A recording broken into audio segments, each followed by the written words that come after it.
Assalamualaikum warahmatullahi wabarakatuh. Selamat pagi anak-anak. Bagaimana kabar kalian di rumah? Semoga selalu sehat dan semoga masih tetap semangat belajar ya. Sebelumnya, perkenalkan nama saya Kiki Farhawanis, bisa dipanggil Ibu Kiki. Dari mahasiswa PPL Universitas PGRI Yogyakarta.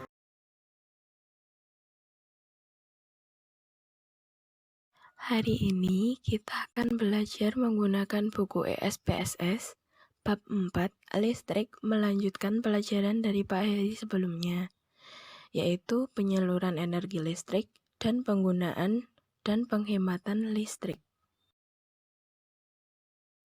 Penyaluran energi listrik. Pada proses pembangkitan energi listrik di pembangkit listrik, terjadi proses perubahan energi gerak menjadi energi listrik. Setelah proses tersebut, energi listrik dialirkan melalui jaringan kabel ke daerah yang memerlukan. Energi listrik yang dihasilkan tersebut harus diubah menjadi tegangan yang sesuai. Proses penyaluran energi listrik. 1. Pembangkit listrik.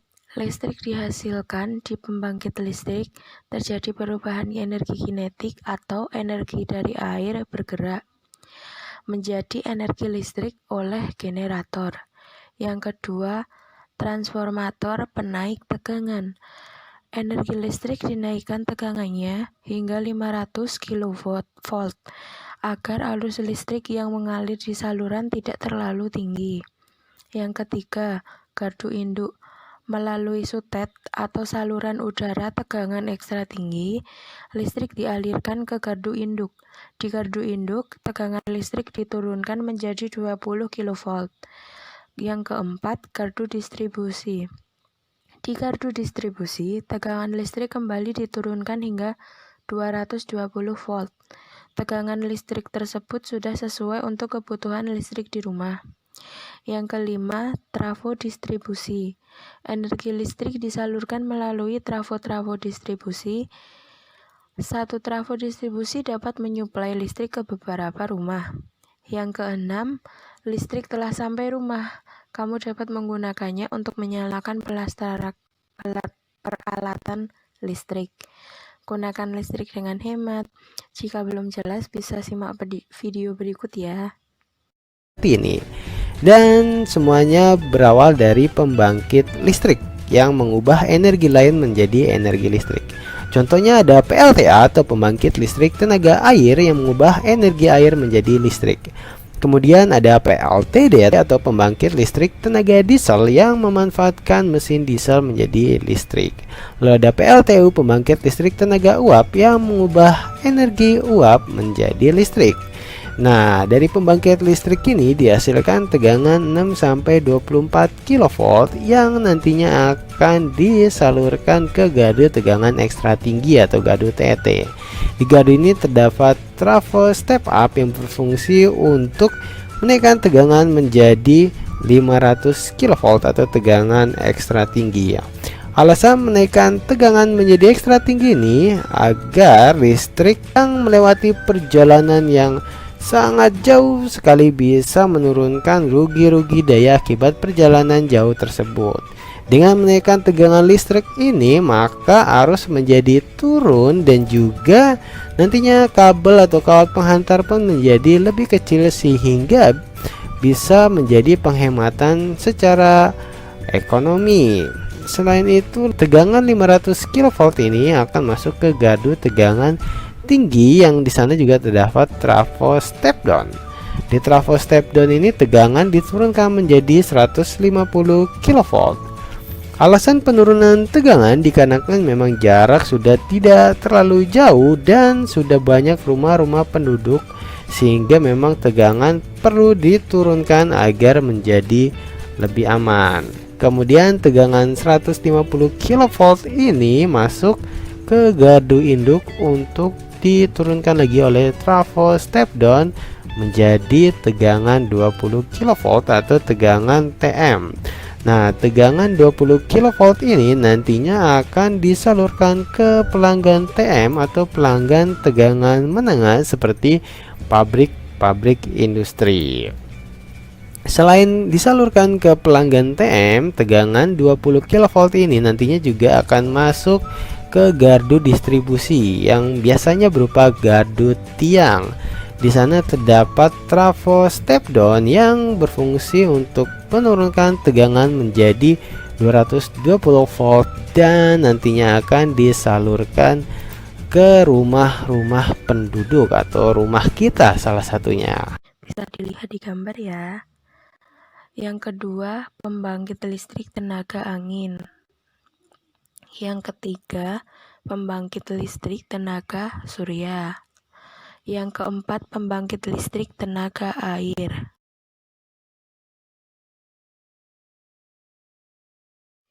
Penggunaan dan penghematan listrik.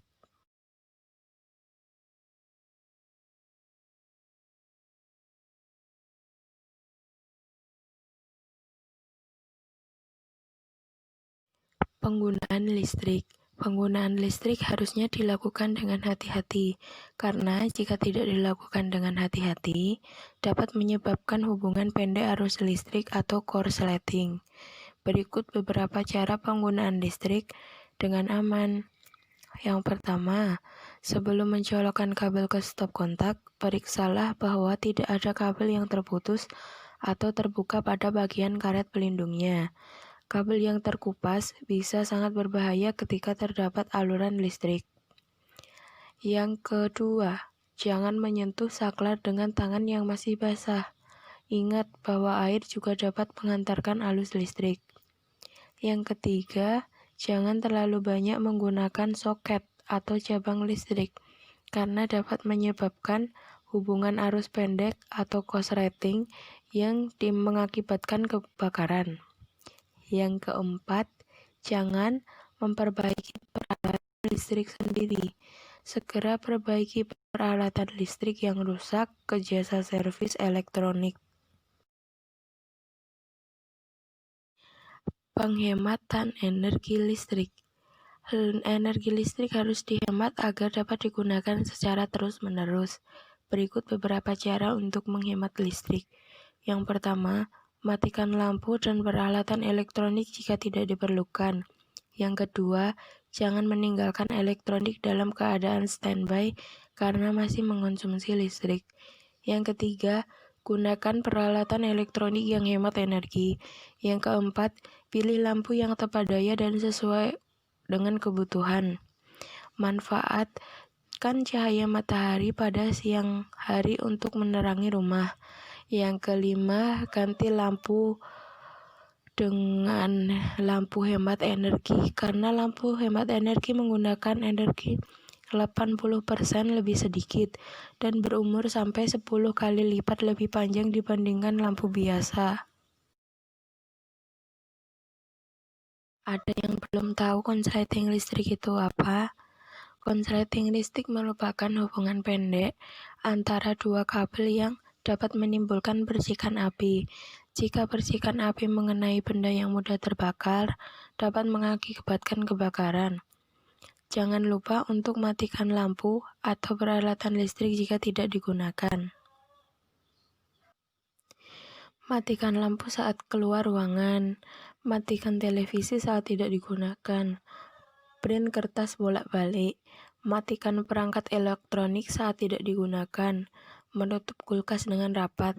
Matikan AC saat tidak digunakan. Sekian untuk pembelajaran hari ini. Sampai ketemu di pembelajaran selanjutnya. Terima kasih. Wassalamualaikum warahmatullahi wabarakatuh.